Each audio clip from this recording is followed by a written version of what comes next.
Hello and welcome to Eye on Oakland. I'm Chuck Moss, your host. Got a great show today. We're talking to Ahmad Taylor, who is the executive director of the Pontiac Housing Commission. And just talk about Pontiac rising, Pontiac doing well. Yeah. Real quick, what is the Pontiac Housing Commission? Pontiac Housing Commission, we're a functionality of the federal government. Well, in short, we essentially provide housing need, try to meet the housing needs of our residents. Initially, we had a portfolio of 2 buildings and roughly about 442 units in combined. We sold one of those buildings with our HUD approval process to the private sector, and we did a RAD conversion. And I'll explain those to you. A RAD conversion, which is a rental assistance demonstration. Okay. With MSHDA. Well, let's not get too deep in the weeds for someone who doesn't know anything about it, and that's me. So, the Pontiac Housing Commission first is what does it do? And real simple, stupid people like me, ABC. You provide housing to who? We provide housing to a low-income demographic. Okay, very good. That's good. Now, we always think of housing, you think of like the old Herman Gardens or Brewster in Detroit, which have all been torn down now. Mm-hmm. That was a theory back in the old days. What do you look like providing housing? What does that look like now? Now, I think housing now has its own challenges. So right now we're dealing with the infrastructure prices. Building housing right now it costs a lot right now, and it costs so much that cost is being transferred to the tenant, and we're trying to avoid that. The tenant who can't afford it. The tenant who can't afford it. Which is why, by definition, they're in the program. Exactly, right. Exactly. That is exactly right. So what we're trying to do is to stack and try to bring in a different model. We need a public-private model to kind of bring down the cost of construction. Now, when we're thinking of public housing, once again, we're not thinking about the projects. We're not thinking about, the old Brewster and all that stuff, Herman Gardens. We're thinking about single family, right? Single family or multi, or how does that? It's a combination. I mean, there's still a certain demographic that relies on that multifamily structure, meaning like they're not ready for that single family responsibility yet. Right. So we do still have to invest in our current infrastructure of multifamily, but that's becoming a challenge as well, because you have to have some buy-in from the municipality to get capital to a 7-story building that has over 200 plus residents in it. You have to have wraparound services. It costs money to provide that. It costs a lot of money. And you've got to keep it up. You have to keep it up. Because all of us who own homes, we had a lot of rain a few weeks ago. We got water in the basement. We got to pay for that. So too do people in either the single family homes or the multifamily. Absolutely, absolutely. I'll give you, a quick example. If you're owning a single family home, even something small as nature, which is birds messing with the roof or squirrels eating through the roof, that can be an expense. Don't talk to me about squirrels in the attic and the damage that they do. Believe me. Yeah. Yes. So those extra expenditures, those extra maintenance costs that can come out of the blue sometimes can be a challenge for our demographic as well. So getting them to understand that we have to not only increase our income, we also got to get these individuals into attainable housing, something they can actually afford. Now in Pontiac, Pontiac has an older housing stock, older housing Very much so. infrastructure. Now, there's older communities like, Ferndale or, Hazel Park or whatever, and they're rehabbing and you're using those old buildings. That is now considered an asset, Sure. as well as Detroit. Pontiac can also, that can be an asset too. Yeah, I mean, there is a lot of good bones in Pontiac in terms of the housing itself. But again, it's old. It's 1920s, 1940s.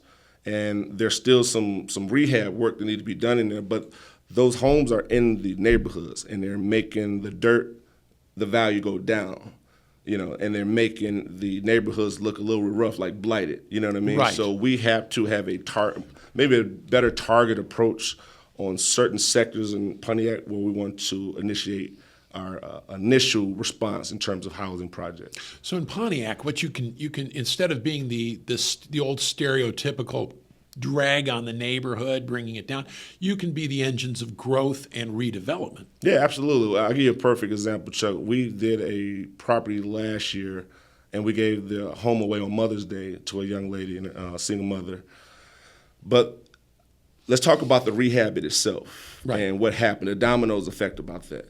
When we started rehabbing the home, the neighbor adjacent to it saw some of the progress and started fixing his roof, painting. Subsequently, the neighbor on the other side said, I see what's going on here, started fixing his roof off, painting. Weeks later, 3 rows of houses started painting on their houses.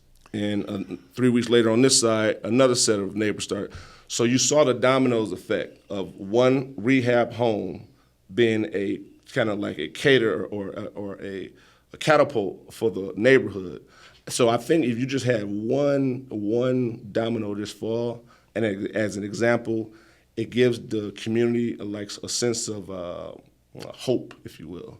So I think you'll start seeing some of those challenges being met, some of those neighborhood improvements being met. Someone has to encourage and motivate the neighborhood. So I moved down here in '76 and had a ringside seat for watching Detroit go down. Sure. And you see neighborhood after neighborhood just start to spiral, or from Flint, same deal. And yet with you, it's watching that in reverse. It's watching the neighborhood, it might be on one end, rising. Yeah. So we went out and when we were rehabbing that home that I mentioned in 39 Ivy, we sent letters to everyone in about a square block, a 1 mile block, and asked us to, when we're done rehabbing, why don't you come experience and celebrate with us, right? And what we thought was when was the last time this neighborhood had something to celebrate? When was the last time the neighborhood got together, conversated, and talked about ideas about how they can improve the neighborhood? Maybe when John Kennedy was president? Maybe when John Kennedy was president.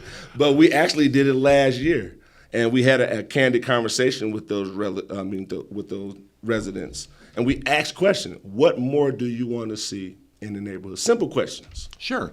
Now, I got a question. This is a great vehicle for community and city betterment. Let me ask you, how did you get to be of all the things that someone could do, being a Pontiac, the Housing Commission? Well, I mean, I understand why I got into roads and stuff. I got sick of this cut through traffic. But sure. How about you? How did I actually become an employee at the Pontiac Housing Commission? How long have you worked there? What's your experience? Well, I worked there for over about 21 years now. Mm-hmm. So my experience, my background is finance. Prior to coming to Pontiac Housing Commission, I was in the government lending department for a company, a Charter One bank. Ah, yeah. But you grew up in Pontiac, right? Grew up in Pontiac. Born and bred. Born and bred. Played basketball. Basketball was my kind of Where'd you go to high school? I went to high school at Pontiac Northern High. Pontiac Northern, Yeah. yes. Shout out to the Huskies. Indeed. Yeah, under Cy Green, I played basketball. Had an opportunity to go play at Alcorn State University, at HBCU. Yes. Studied finance and quantum analysis. Quantum analysis. My minor, yeah. I was either A or B, Schrodinger's cat. And that stuff. Yeah. Yeah, I was more. I was involved in some of the analytical approaches to mathematics. My dad was a math major. So you come at the community activist stuff from actually a finance background. Correct. That's you don't see a lot of that. Finance is a different language. Tell me about it. Well, you have to. When I say a different language, you have to speak and know finances. In our community, we don't speak finances a lot. It isn't just your community, let me tell you. You're talking finance. You gotta educate everybody. Try Lansing. Yeah. I would love for the residents to get more in tune with some of the finances and some of the financial structure that the city tries to employ in our community. I would say it like that, so they can understand the language that some of these politicians try to employ. Yeah, politicians, they're a bad bunch. Well, I'll give you the economics. Yes. Economics is the principle of economics is understanding scarcity, and politics is. Politicians seem to ignore the first rule of economics, which is understanding scarcity, which meaning that you're dealing with unlimited resources.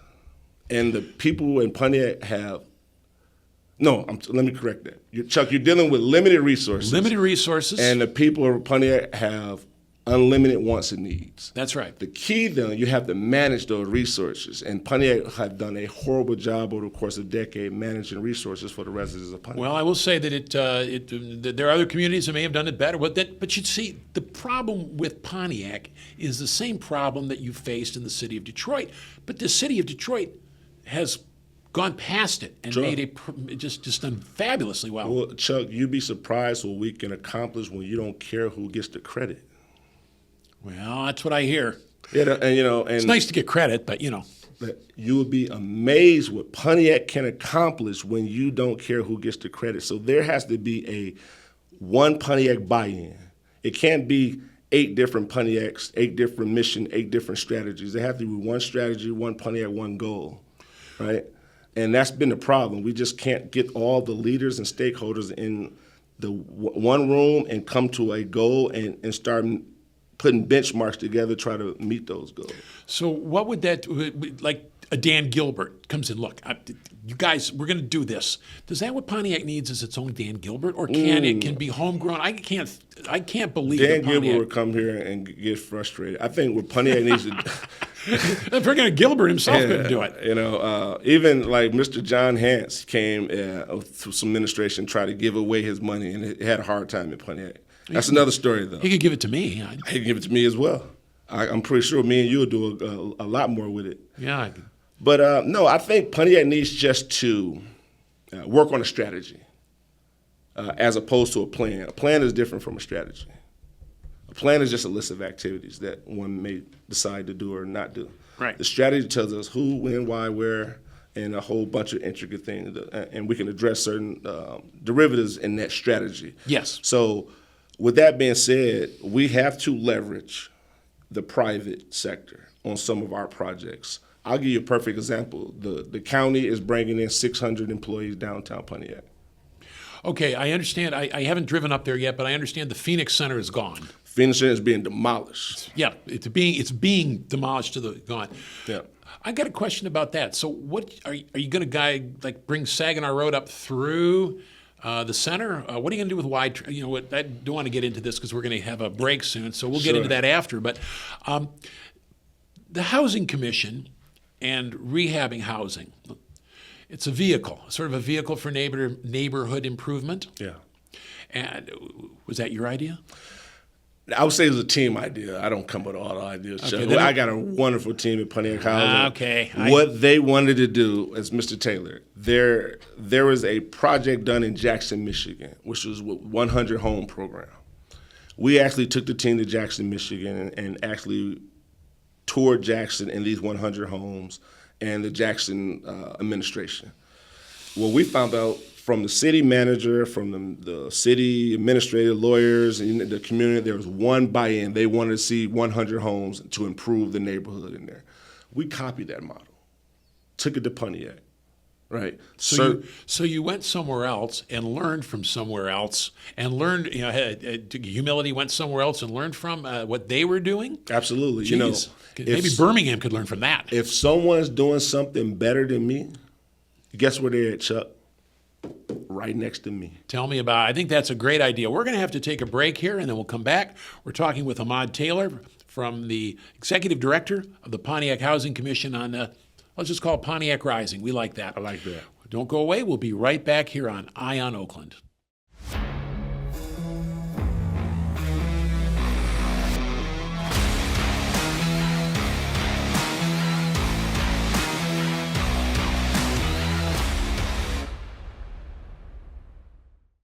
Welcome back to Eye on Oakland. I'm Chuck Moss, your host. We're talking with Ahmad Taylor, Executive Director of the Pontiac Housing Commission.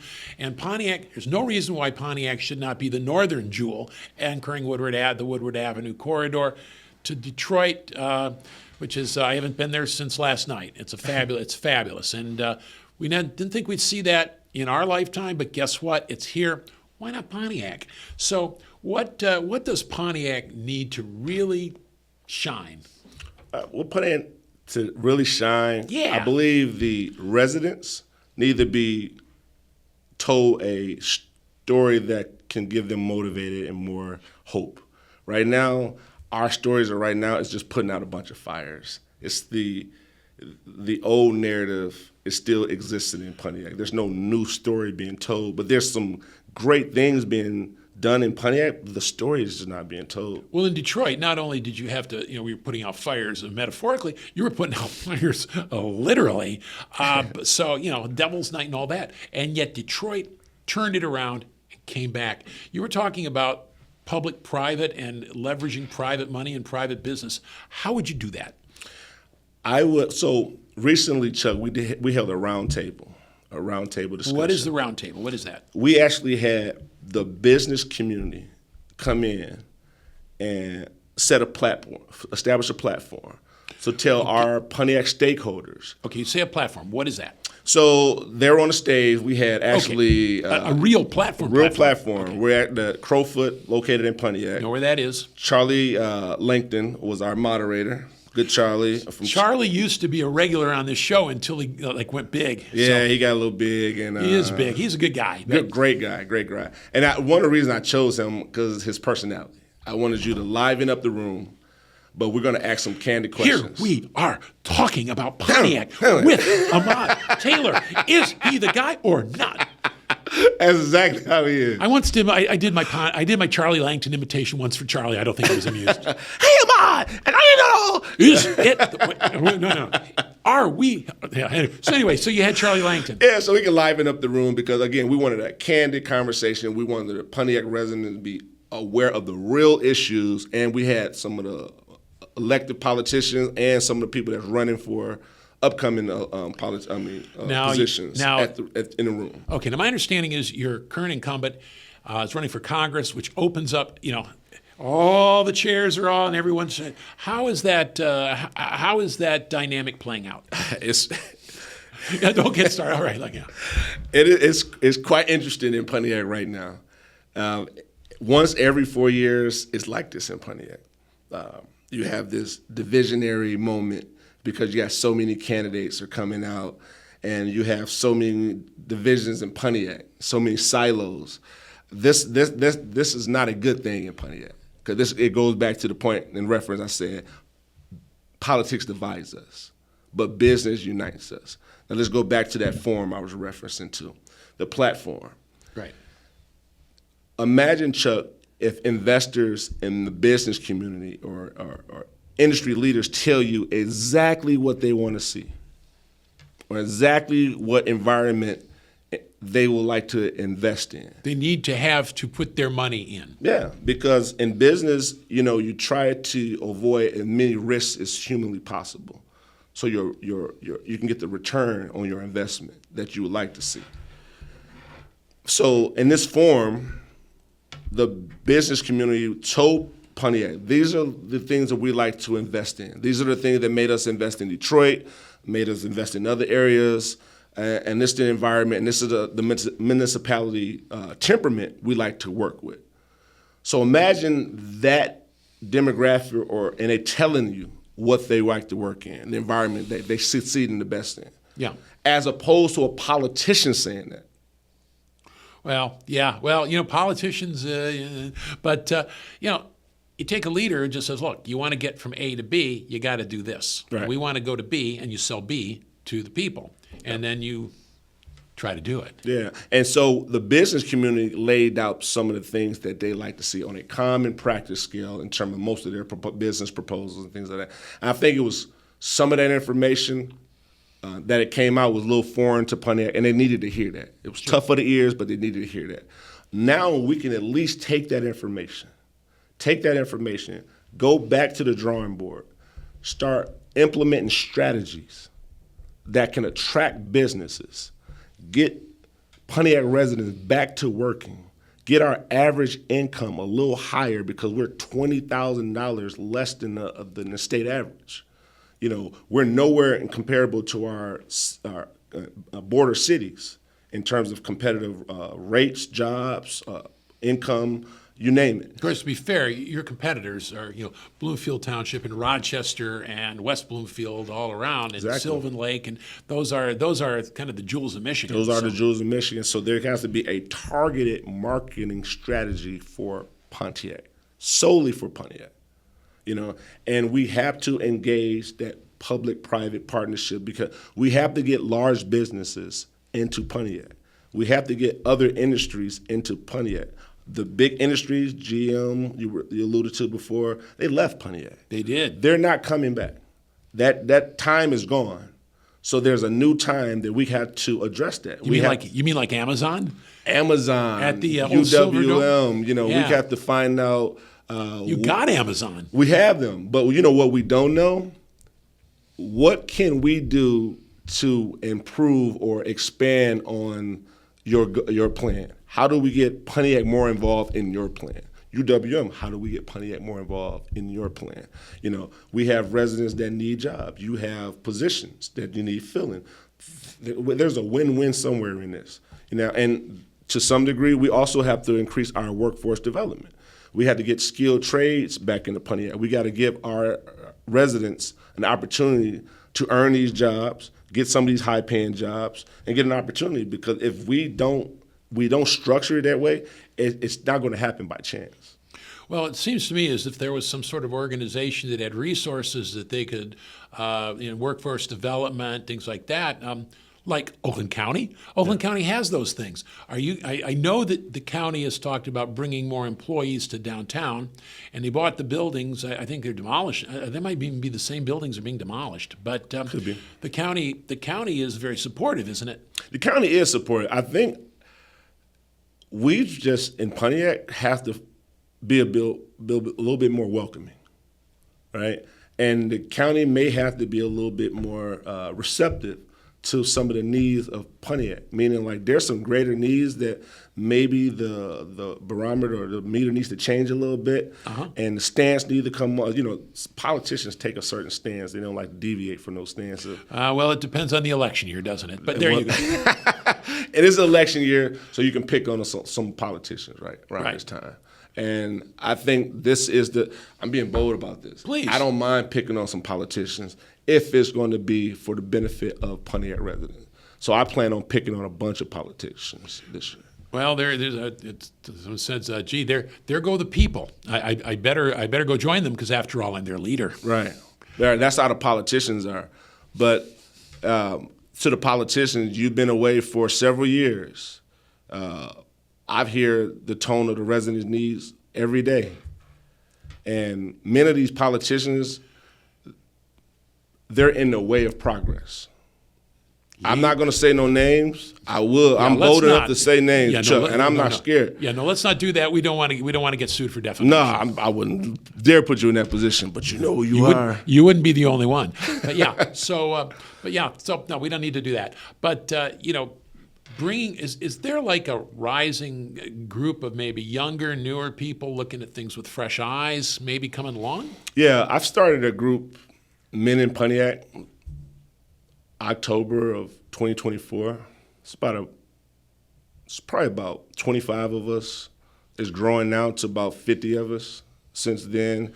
And these are young teenagers, middle-aged men that just decided in Pontiac that we're willing to do whatever it takes to make Pontiac a better place.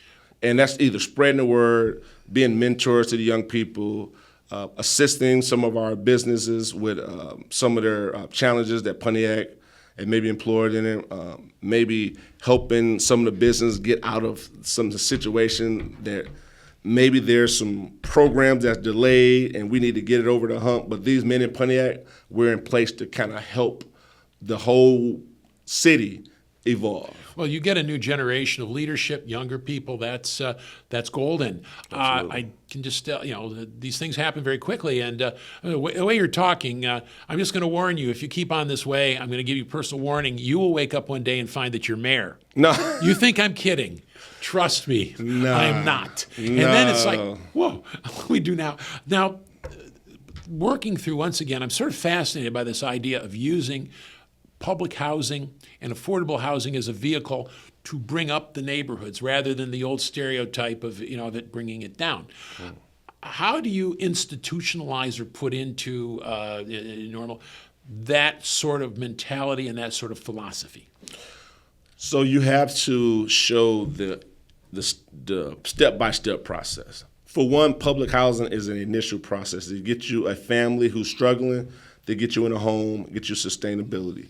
After that, there should be a mechanism for you to increase, you to go up another level, and that's usually home ownership. Right? And that's basically getting individuals prepared for home ownership. Right. Chuck, in our community, a 500 credit score doesn't give you a home. Right? So you have to build your credit score up. Right. But this is the beauty or the interesting part about the credit score. In a 720 credit community, in a 500 credit community, there's a 20-year age difference in expectancy. So Really? you live longer in a 720 credit score community as opposed to a 500 credit score community, right? That's important in itself. So that in itself saying if I can increase the dirt in the neighborhood and improve on the amenities in the neighborhood, the residents will live longer. Yes. Right? That in itself should be priority number one. If we want our residents to live long and have a lasting and good life, quality of life, we should definitely put in a priority and strategies to up the neighborhood, right? And help people get into home ownership. And that's increasing their credit scores. And that's going to take some time because increasing your credit score by 40 to 50 points usually take about 6 to 7 months. Decrease it by 100 points usually take about 14 months. 14 months? I would have thought you said 6 or 7 years. No. There's programs and places, mechanism in place that can expedite those times, but the resident and the person, the participant, has to be willing to do the work. I'll go back to James, 2 James 14 and 26 in the Bible is faith without works is dead. You can have all the faith in the world. If you don't have the work behind it, nothing comes of that. And Pontiac we have the faith. We have the faith. There are 1,000 churches in Pontiac. I mean, there's too much faith in Pontiac right now. Yeah. The work is not there. The work is nowhere near there, Chuck. Well, you're going to need to get over that hump because I'm telling you, I look at Pontiac, and then I look at Detroit. That was the end. It was dysfunctional and horrible, and it was never coming back. Well, guess what? It's back, and we love it. Pontiac should be the northern anchor, and I'm glad to see that you're giving up a new generation to try and make that happen. Yeah, we are. Believe me. I go down to Detroit all the time, but it might be nice to just drive 10 minutes up to Pontiac too. I'm gonna hold you to that because I'm gonna make sure you're in Pontiac. Yeah, give us some time. You'll be in Pontiac a lot, Chuck. Good, because it's a long drive, and now with 696 closed, it's harder to get there. Absolutely. I have to go down they're skinny down Ferndale. It's always a traffic in there.